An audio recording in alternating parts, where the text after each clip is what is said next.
Aston Martin are the sixth team to launch their challenger for the 2024 F1 season, the AMR24, with a stable driver lineup, a brand new factory, and coming off the back of some pretty strong results in 2023, is now the time for the Silverstone-based team to make another step forward and challenge for race wins.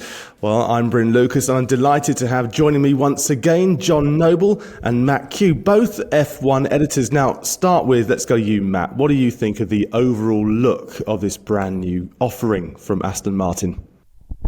It's a bit like the other cars we've seen, isn't it? It's that step forward, sort of more of an emphasis on outwash around the front, but they have resisted the temptation, like RB and other teams, to sort of converge around that Red Bull pull rod suspension design. But other than that, I think a bit like, you know, this generation of cars as a whole, it's an evolution. Everyone's done their big sort of step away from zero/bathtub side pods to a sort of Red Bull design, which is the obvious thing to do because that's the fastest design. So yes, I've not sort of we're recording this quite early in the morning. It's not a sudden shock that's jolted me into life this morning.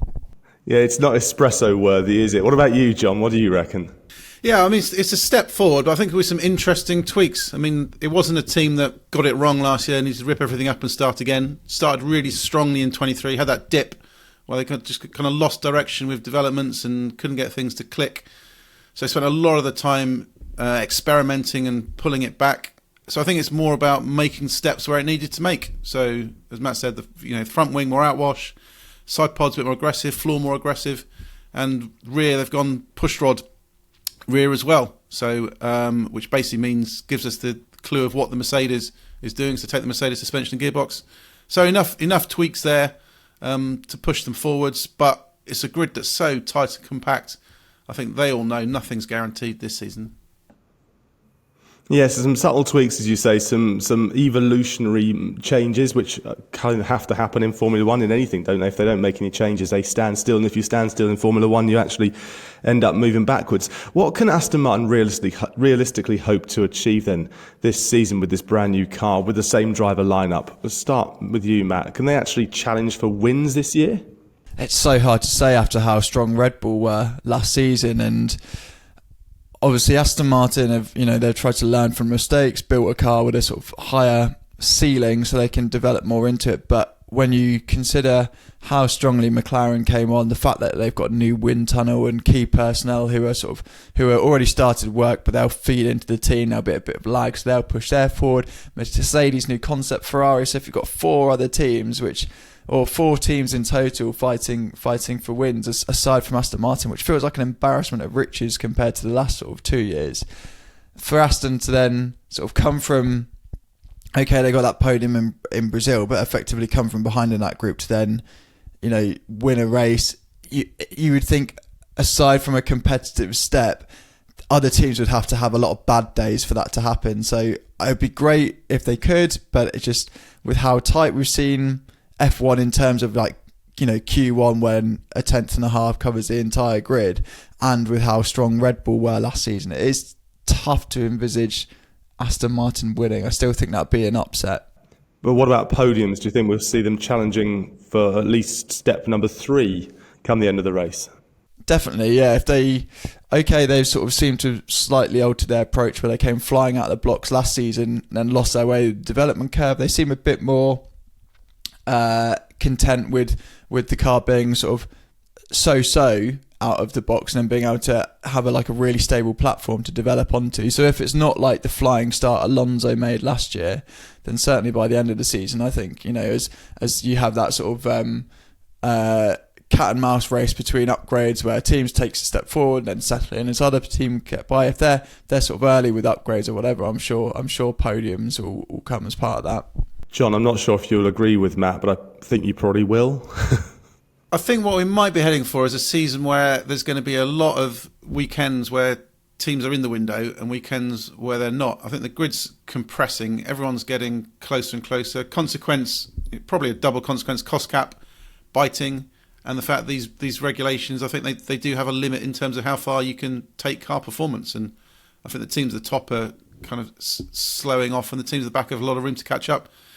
So if it's a couple of temps between getting knocked out in Q1, getting through to Q3, there'll be weekends where teams don't get the tyre switched on, or the setup's wrong, or they've kind of fallen behind, others making upgrades. So I think it's going to be a weekend where maybe, a year where maybe consistency over the season is going to be quite a hard thing to achieve. But equally, there'll probably be good weekends where you'll get podiums, other weekends of disappointment. And who knows, if someone has made a big step, if Red Bull's a bit destabilised by all that's gone on there this winter, why not roll the dice a little bit? And last year, they came close to winning in Monaco. Why can they not do it again? So would you say, John, that Aston Martin feel that Red Bull are beatable, at least on a one race opportunity? Well, Dan Fallows, technical director, we spoke to him and he said, Red Bull is absolutely beatable. And I think that's the mindset. It's more a mindset that they've got to have, that, the physics are the same for Red Bull as they are for Aston Martin. So it's all about producing a car that optimises the physics all around them, produces a car that's quicker. So they're pushing on. Red Bull does nothing that no other team, is impossible for them to achieve. So I think they can push on. I think it's hard to beat where Red Bull's at because it's got the best platform. It's understood the rules better than anybody else. But teams are closing up. There are opportunities opening up. I think it's unlikely for anyone especially Aston Martin, to beat Red Bull over the course of a championship. But on one weekend, bit of the rub of the green and luck going their way, why not? Yeah, why not? Exactly, why not? And that's the argument, isn't it? They'll all be saying, well, we've got a chance, we're out on the grid and we've got a decent car. Last season, though, they started phenomenally. They had a really, really strong start, and then they had this real mid-season slump.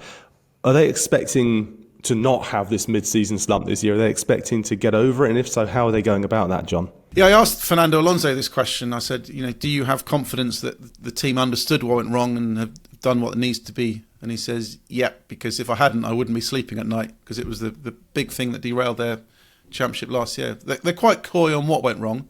It's probably a combination of, there were some front wing rule tweaks came in last year. So some team, the FIA tightened up what teams could and couldn't play around with on front wings, which, had an impact, even though Aston Martin has neither confirmed nor denied it was involved in any of that. And upgrades, they've talked about side effects. So I think these cars are very, very complicated in terms of pitching the right aero platform, where you want the car, ride height wise, in slow corners, medium corners, high speed corners. Very, very complicated. I think it's very easy to plug something into the system of an upgrade that appears to deliver an answer in the wind tunnel on the computer and on the engineers' computers, but drivers can't optimise it. We saw Lance Stroll lose confidence in the car. The rear end of the car got a bit loose. It's something Fernando Alonso is much better at dealing with. So I think they just dialed something into the car. Took them a while to work out what it was. But I sense a better degree of confidence now that they've understood what happened and it won't happen again.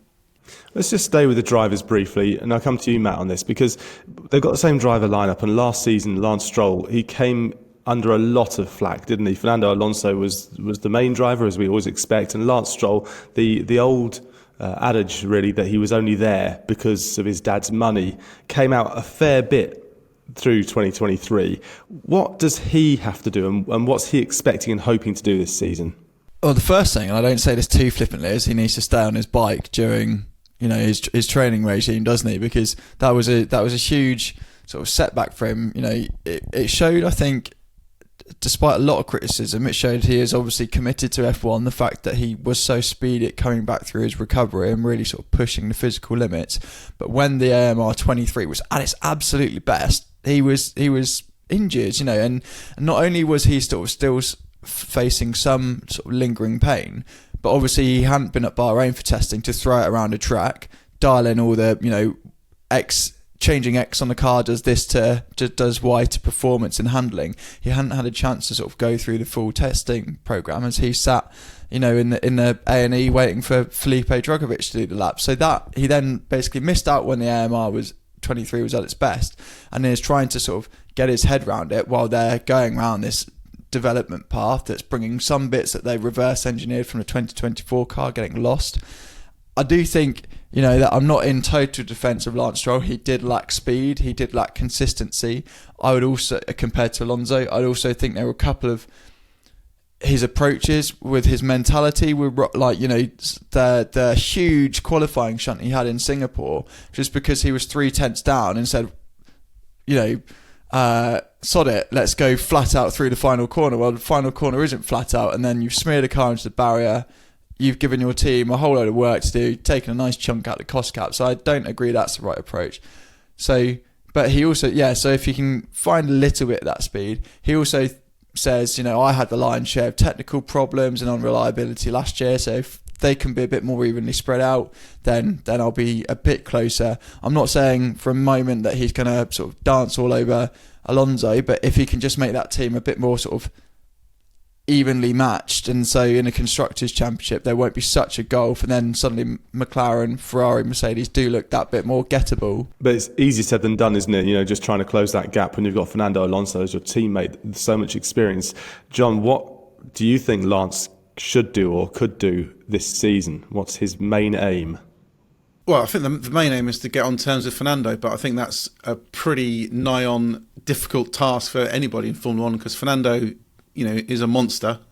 He's talked. I mean, Fernando always says he's at his best, but he made quite an emphasis when we spoke to him about being his best. He's got a new nutritionist in the team, changed his approach to food, changed his approach to fitness regime. He's changing his approach to dealing with races and jet lag. So he's pushing himself on.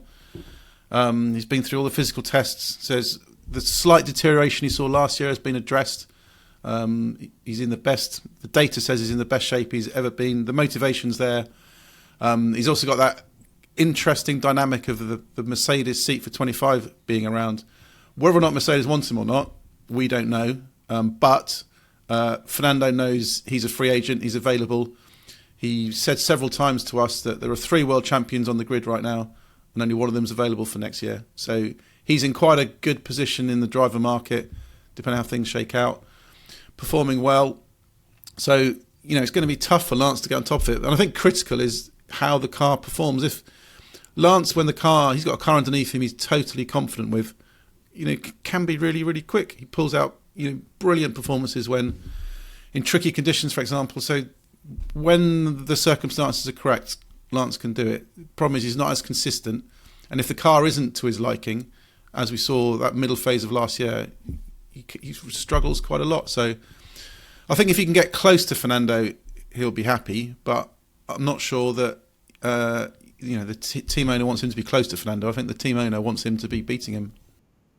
Yeah, exactly. But the trouble is, I mean, there's a lot of drivers out there that can be good on one race. They can have there's some very, very good drivers that have even won Grand Prix in the past that you'd say weren't great throughout their entire season, but they had or their entire career, but they had a decent one-off or two-off races. So there's going to be a lot of pressure on Lance. And if we look at 2025, and we're still kind of picking through what happened just a couple of weeks ago when Lewis Hamilton announced that he was dashing over to Ferrari, and you've kind of hinted on this distraction, should we say, for the drivers. Is it going to be much of a distraction for Fernando Alonso and for Lance Stroll looking ahead to 2025? I'll stay with you, John, on this because you brought it up. So let you bat this one back. I think for Lance, not, because I think, you know, as long as Lance is performing at a certain level, I think he's virtually assured that seat anyway. I think only if he was, you know, back of the grid, not interested, delivering no points, I think then it would become a bit of a different issue. But I think if he's performing consistently to a set level, then he's in. And I think Fernando, in some respects, Fernando quite likes these situations where there's a bit of uncertainty in the driver market, kind of feels he can play it. He's, you know, Aston Martin going to have to convince him that it wants to keep him as well and offer him certain things. So, you know, if Fernando's motivated, Fernando knows how to play the game in Formula 1. He's brilliant at mastering the paddock, kind of loves politics and intrigue and playing the press and all that kind of manoeuvring. I think it's perfect fodder. It's probably better fodder for Fernando having this uncertainty in the driver market than if Aston Martin was the only seat available and he didn't have options and couldn't kind of manoeuvre things around. Because I think when he feels himself backed into a corner is often the time that the toys come out the pram sometimes and something dramatic can happen. He's a dangerous beast, isn't he, when he looks ahead and there's possibilities and doors are slightly ajar. And I think Fernando's forced quite a few doors open over the last few seasons, Matt. Yeah, well, that's why Aston Martin should be well aware that if they're not careful, he could go, because it's just the same way they got him, isn't it? Alonso was in those drawn out contract talks with Alpine over, does he get a 1 year deal, 1+1? I want a 2 year deal. And then Aston Martin swooped in and picked him up, and it was, obviously done with Lawrence Stroll more or less overnight after Vettel announced his retirement. So all of that, how they got Alonso, should be a reminder to the Aston, bosses that he can do the same to them and be gone sort of in double quick time. So I think, as they've said, they're absolutely intent on keeping him, but they should, like any well-run organisation, maybe have a contingency plan just in case. And then I suppose you've got a slightly bigger picture, which is there's 13 seats up for grabs at the end of this summer as it stands. I'm sure a few people will get locked into longer term contracts or whatever, and we'll find out a bit more as the season goes on. But as it stands, well over half the grid are up for contract. So Alonso may have a couple of destinations he's eyeing up, but equally Aston Martin will have a couple of reserve choices in case he doesn't decide to stay. But yes, if they're coming out in 9-10 months time going, we've really been done over here, you'd have no one to, or Aston would have no one to blame but themselves because of precisely the way they got Alonso in the first place. Yeah, and John, staying with Alonso for a second, I know it sounds a bit like a dull topic because we just know how good he is, but will he have a lot of opportunities this year, or do you think that his age will be a factor when teams look to their future as well? I don't think age is a factor. I think a lot of the time, the Mercedes situation, for example, is quite an interesting one because they've got various options. And it probably a lot depends on how Kimi Antonelli does in Formula 2. I think it's probably a no-brainer to think that they view Antonelli as potentially their long-term play. But it's a question of when that long-term play becomes now, because it could be Antonelli smashes Formula 2 as a brilliant sensation, and they just decide now's the right time with an experienced George Russell, we'll put Antonelli in and go for 25. But if Antonelli has a difficult season, doesn't seem ready, then Mercedes has got to think, well, maybe it's a 1, 2 or 3 year push to get Antonelli up, so we need to find options. And, if Fernando's offered a 1 year contract at Mercedes or 2 year contract at Mercedes, is that enough to tempt him? Would he think, I just want these 1 or 2 years and then I'm finished? I think there's a lot of factors kind of going around that's going to dictate the driver market. And in terms of how long Mercedes want a driver in that seat if Antonelli isn't ready. So I think that's going to be the critical decision, and that'll come from Mercedes first.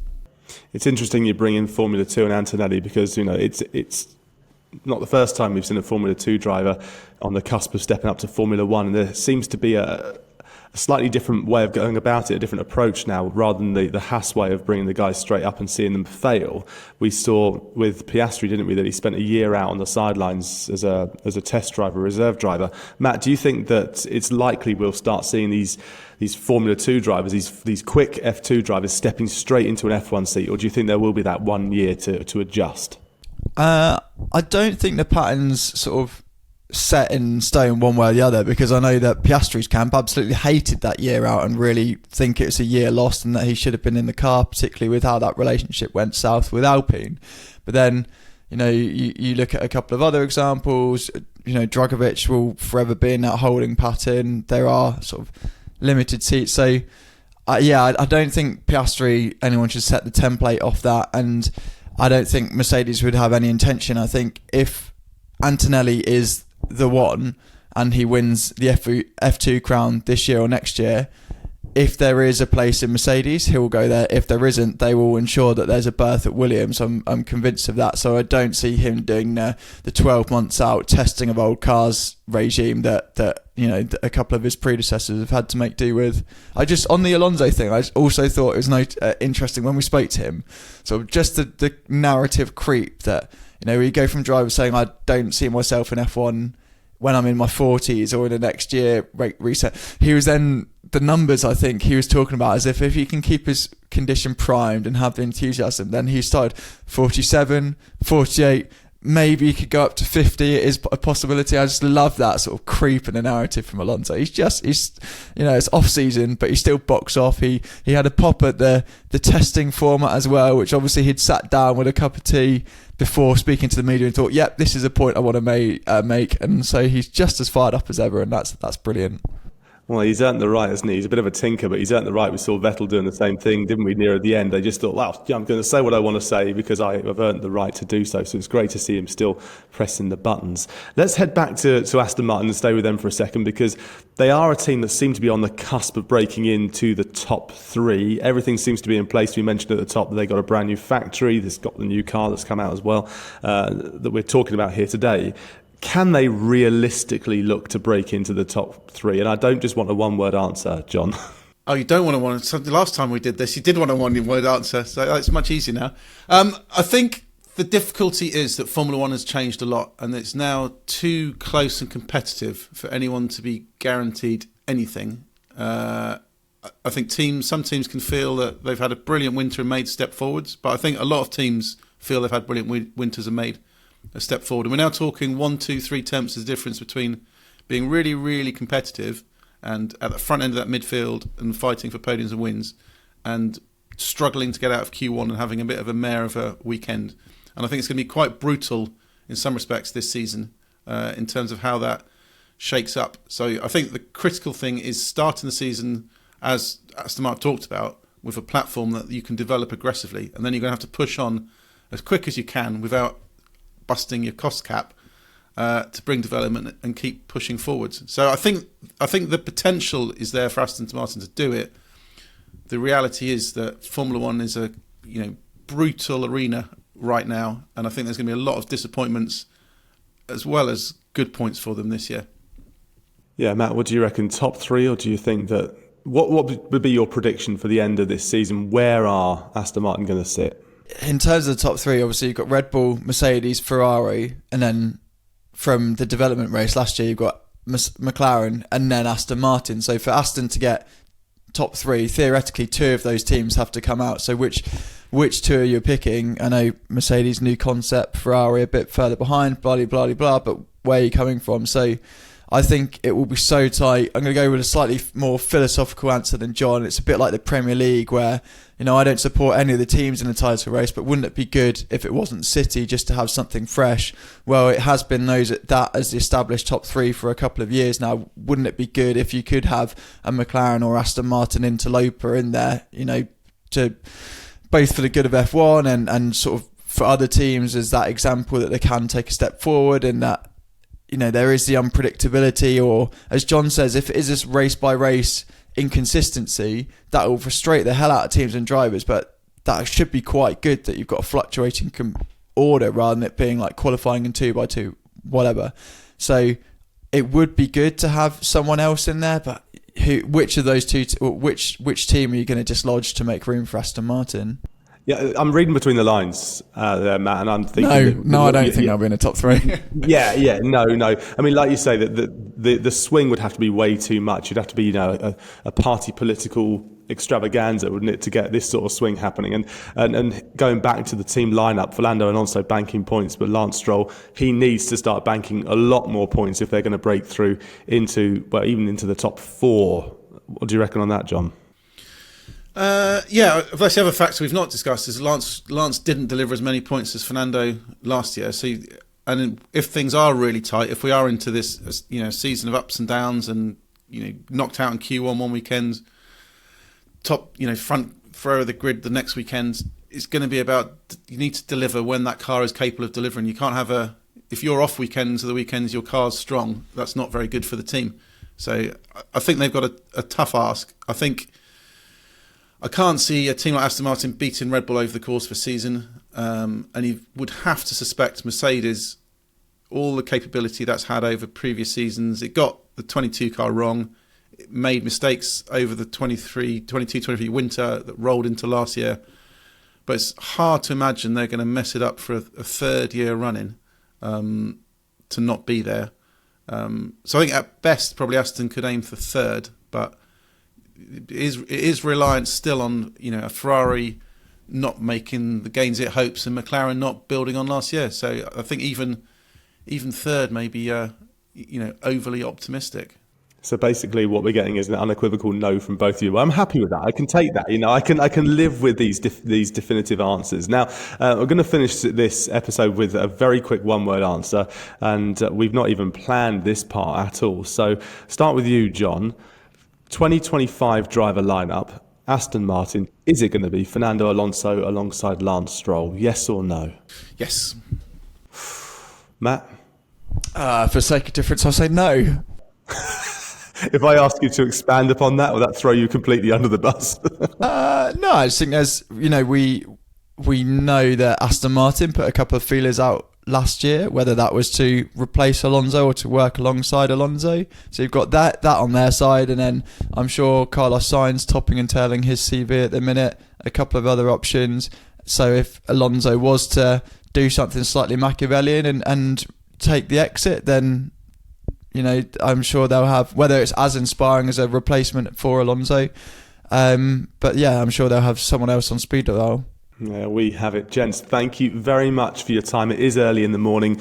Hopefully you could hear me properly in this lovely echoey surroundings that I've got, but it's been a real pleasure as always. And thank you for watching as well. There we have it, the AMR24, Aston Martin's offering for this season. Don't forget, we've got more Formula One launches coming up with Ferrari happening next. Like this video and then also click subscribe so you don't miss out on any of them. Thanks for watching, and we'll see you next time.